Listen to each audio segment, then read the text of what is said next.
Hello again everyone, and thanks for watching. This demonstration comes from Roto-Disc and illustrates the inflatable seal replacement process for the Roto-Flate inflatable seal valve. This process applies to the Roto-Flate or the Roto-Vert-Flate diverter valve. The valve we're using today in our demonstration is a 3-inch Roto-Flate valve. Here we see the valve body.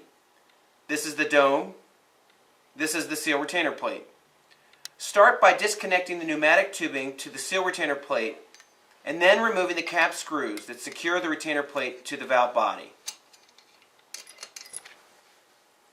Next, remove the retainer plate and place it face down on a flat surface. Now you can see the seating ring and the retainer plate gasket. Also notice the seating ring mounting screws which mount the seating ring to the retainer plate. Loosen these screws and remove the seating ring from the retainer plate.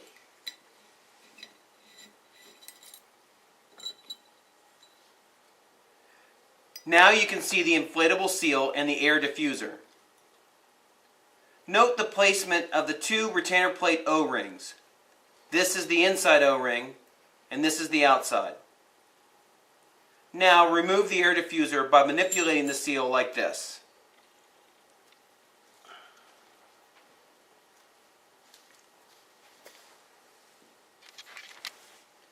Now we will demonstrate the process of installing a new inflatable seal and seal retainer O-rings. The inflatable seal and the retainer plate O-rings are usually sold together as a kit, but these can also be purchased separately. Note that we have created a clearance on the bottom of the valve to allow space for the dome to rotate when it opens. The first step is to install the air diffuser into the inflatable seal.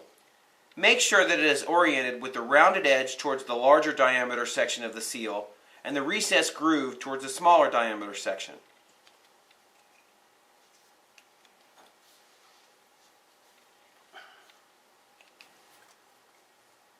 Next, place the O-rings in their mating grooves in the retainer plate.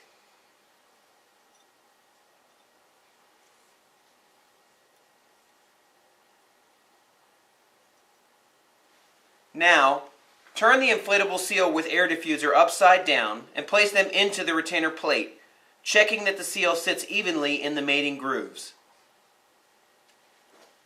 Once this is complete, place the seating ring over the inflatable seal and install the mounting screws.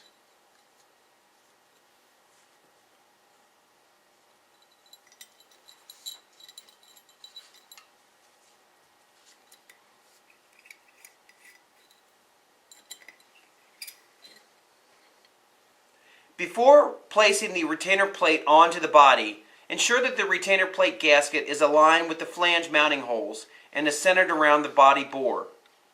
Now turn the retainer plate over, place it onto the valve body, and install the retainer plate cap screws.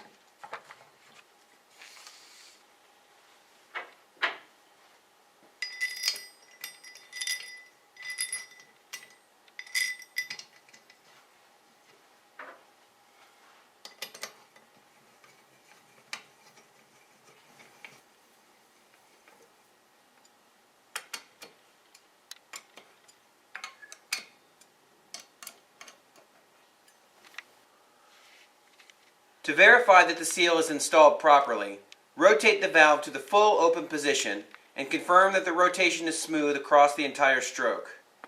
The dome should rotate only to the point at which the leading edge is level with the inlet of the seal retainer plate. There should be a clearance of about a 32nd of an inch between the dome and the deflated inflatable seal. Now reconnect the pneumatic lines to the retainer plate and inflate the seal. Confirm that the seal is inflating by checking that there is no longer a clearance. You can use feeler gauges to do this. As always, make sure that the dome is in the full closed position before inflating the seal. Thanks for watching.